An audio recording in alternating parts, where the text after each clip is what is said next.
युग फिर पूछता है, कायर तू चुप क्यों है? बोलना क्या है ताबूत के अंदर? कायर एकटक नजर से हैरानी के साथ ताबूत के अंदर ही देखते रहता है, कुछ नहीं बोलता है। कछुआ भी कायर से पूछ बैठता है, बोल कायर, ऐसे बुत बनकर खड़े मत रह, बताना क्या है ताबूत के अंदर? कायर हकलाते हुए कहता है, इसके अंदर अनुराग अंकल का शरीर है। जब युग कायर के मुंह से ये बात सुनता है तो उसकी जान में जान आ जाती है। वो चैन की सांस लेने लग जाता है। कायर ताबूत के अंदर ही देखते हुए कहता है, मुझे अपनी आंखों पर यकीन नहीं हो रहा यार। युग, तेरे पापा की लाश तो बिल्कुल खराब नहीं हुई है, वैसी की वैसी है जैसे तब होगी जब वो मरे होंगे। कायर की ये बात बोलते ही युग को उस काले साए की बात याद आ जाती है।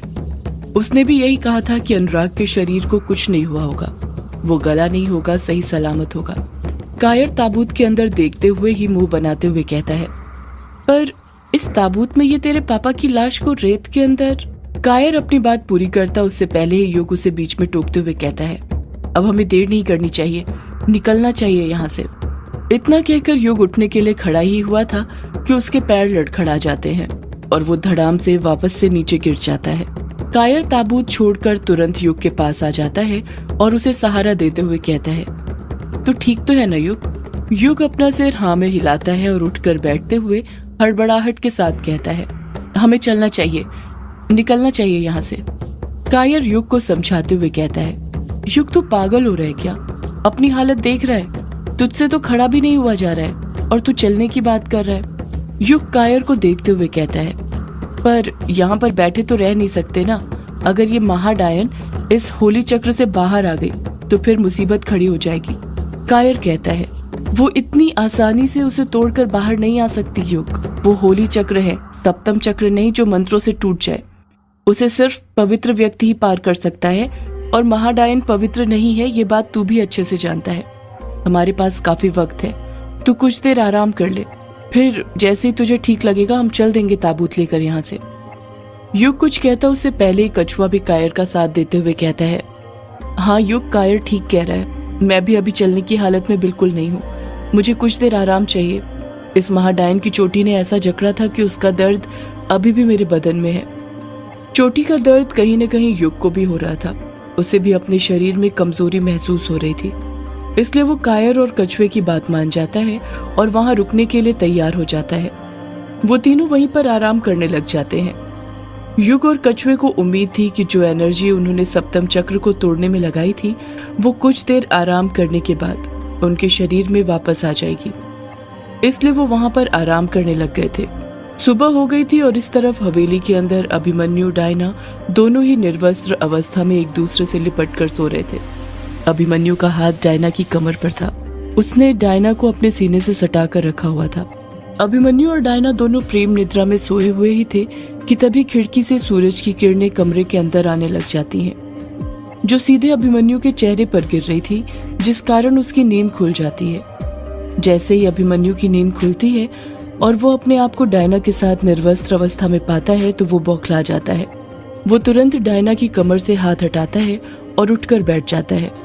उसे अभी भी अपनी आंखों पर यकीन नहीं हो रहा था कि वो डायना के साथ निर्वस्त्र अवस्था में था। अभिमन्यु अपना सिर पकड़कर परेशान होते हुए कहता है, नहीं, ये नहीं हो सकता, मैं कैसे डायना के साथ? इतना कहकर अभिमन्यु खुद चुप हो जाता है। उसका सिर दर्द के मारे फटा जा रहा था। उसे अपने आप पर गुस्सा आ रहा था, जिस कारण वो गुस्से से अपने ही बाल खींचे जा रहा था। अभिमन्यु बड़बड़ाते हुए कहता है, नहीं नहीं, ये नहीं हो सकता, ये सब कैसे हो गया? मैं डायना के साथ ऐसा कैसे कर सकता हूँ? अभिमन्यु अपने आप को दोष दे ही रहा था कि तभी उसके दिमाग में रात के दृश्य चलने लग जाते हैं, जब डायना उसकी शर्ट की बटन खोल रही थी और वो उसे रोकने की कोशिश कर रहा था, पर डायना रुकने का नाम नहीं ले रही थी। अभिमन्यु को लगने लग जाता है कि डायना ने उसके साथ ये सब जानबूझकर किया था। डायना ने उसे उसके साथ वो सब करने के लिए मजबूर किया था। अभिमन्यु को डायना का चेहरा देखकर गुस्सा आने लग जाता है। अंदर ही अंदर उसका गुस्सा बढ़ने लग जाता है। अभिमन्यु डायना को गुस्से से घूर ही रहा था कि तभी उसकी नजरें डायना के सिरहाने के बगल के टेबल पर रखी अघोरी की किताब पर पड़ती है। वो किताब खुली हुई थी और उसका वही पेज खुला हुआ था जिस पर क्षतिपूर्ति संगम के बारे में लिखा हुआ था। रात में डायना के आंसुओं से भीगने के कारण वो पेज अभी भी नरम था। अभिमन्यु के दिमाग में न जाने क्या आता है, वो उस किताब को उठाता है और उसे पढ़ने लग जाता है। जैसे जैसे अभिमन्यु क्षतिपूर्ति संगम के बारे में पढ़ता जा रहा था, वो हैरान होते जा रहा था। उसके दिल में कुछ देर पहले जो डायना के लिए गुस्सा था, वो धीरे धीरे कम होने लग जाता है। वो गुस्सा अब प्यार में बदलने लग जाता है। जब अभिमन्यु को पता चलता है कि डायना के वो सब करने के कारण ही वो ठीक हो पाया है, तो उसे अपने आप पर पछतावा होने लग जाता है कि वो डायना, जिससे वो सीधे मुंह बात तक नहीं करता था, उसने उसकी जान बचाने के लिए अपनी आबरू उसे दे दी थी। और सिर्फ आबरू ही नहीं, बल्कि अपना यौवन भी गवा दिया था। अभिमन्यु क्षतिपूर्ति संगम के बारे में पढ़कर अपने आप पर गिल्टी फील कर ही रहा था कि तभी डायना की नींद खुल जाती है। डायना के चेहरे पर हल्की हल्की झुर्रियां दिखने लग गई थी और उसके बाल भी कुछ सफेद हो गए थे और वो कुछ कमजोर भी लग रही थी। डायना अपने बदन को सफेद चादर से ढकते हुए अभिमन्यु से कहती है, मुझे माफ कर दो अभी, मैं तुम्हारे साथ वो सब नहीं करना चाहती थी, पर वो तो तुम्हारी जान बचाने। डायना अपनी बात पूरी कर पाती है उससे पहले ही अभिमन्यु उसे बीच में टोकते हुए कहता है, तुम्हें माफी मांगने की कोई जरूरत नहीं डायना। माफी तो मुझे मांगनी चाहिए कि मैं तुम्हें कभी समझ नहीं पाया, हमेशा तुम्हें बुरा भला कहते रहा। अगर तुम ना होती तो शायद आज मैं भी। डायना तुरंत अभिमन्यु के मुंह पर अपना हाथ रखते हुए कहती है, ऐसा मत बोलो अभी, तुम्हें कभी कुछ नहीं होता, मैं तुम्हें कुछ होने ही नहीं देती। अभिमन्यु खामोश रहता है। डायना को अंदर से लगने लग जाता है कि उसे अभिमन्यु को सब कुछ बता देना चाहिए, इसलिए वो अभिमन्यु की आंखों में देखते हुए कहती है, मैं तुम्हें कुछ बताना चाहती हूँ अभी। अभिमन्यु डायना की आंखों में देखते हुए बड़े प्यार से कहता है, तुम मुझे यही बताना चाहती हो ना डायना कि तुम एक डायन हो। अभिमन्यु के मुंह से ये बात सुनकर डायना दंग रह जाती है, उसकी आंखें फटी की फटी रह जाती हैं। डायना कुछ कहती है उससे पहले ही अभिमन्यु फिर बोल पड़ता है, और ये बात मुझे ये किताब पढ़कर पता नहीं चली है, क्योंकि मुझे एक डायन ही बचा सकती थी, बल्कि ये बात मुझे बहुत पहले से पता थी। डायना अभिमन्यु को एकटक नजर से देखते हुए पूछती है, कब से?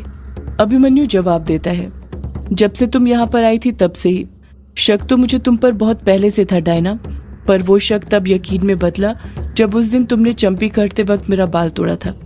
तुम्हें क्या लगा तुम मेरा बाल तोड़ोगी और मुझे पता भी नहीं चलेगा?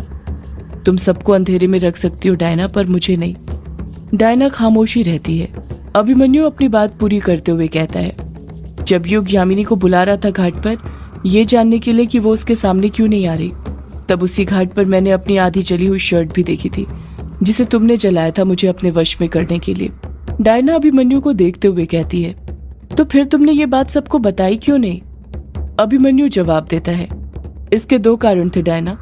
पहला ये कि तुमने मुझे अपने वश में किया ही नहीं था, चाहती तो कर सकती थी पर नहीं किया, वो वशीकरण क्रिया बीच में ही छोड़ दी, पता नहीं क्यों।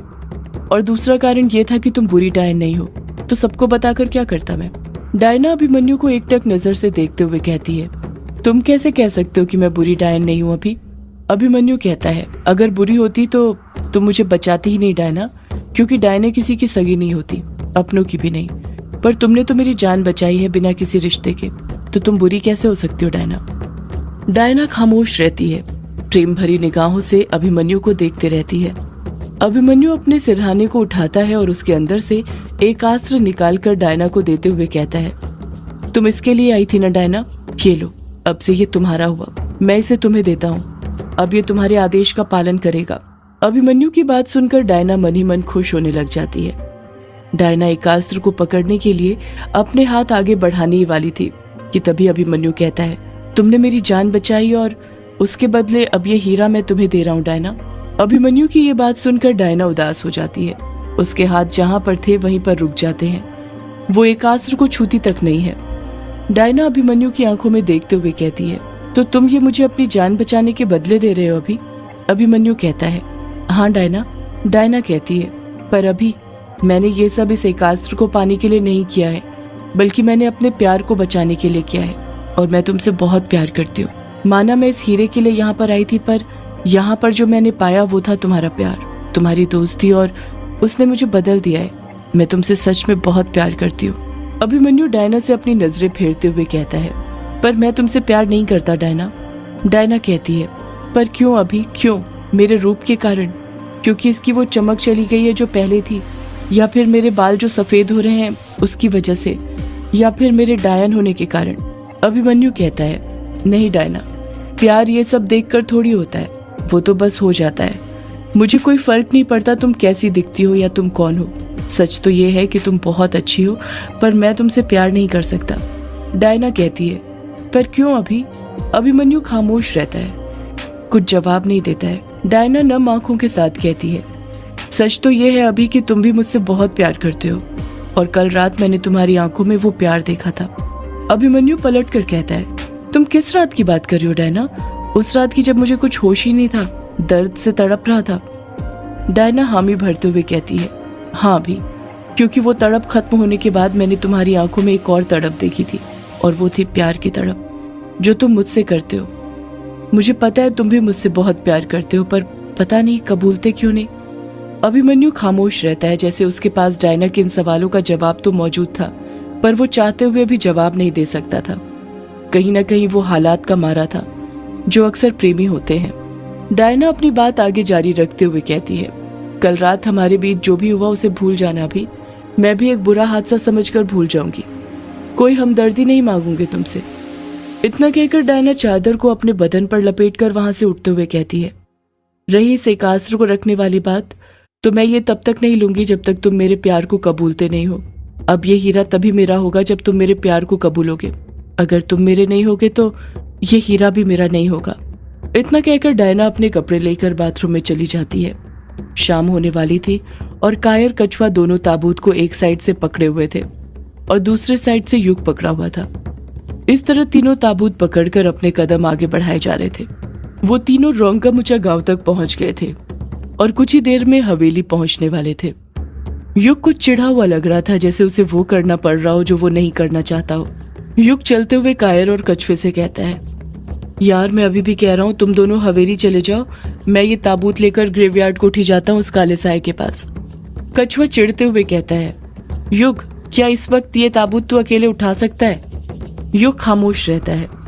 कछुआ अपनी बात पूरी करते हुए कहता है, नहीं उठा सकता ना, क्योंकि तेरी शक्तियां अभी काम नहीं कर रही हैं। रात नहीं हुई है तो फिर चुपचाप हमारे साथ चल हवेली। मुझे जल्द से जल्द अभिमन्यु के पास पहुंचना है, देखना है उसे कि वो ठीक है भी या नहीं।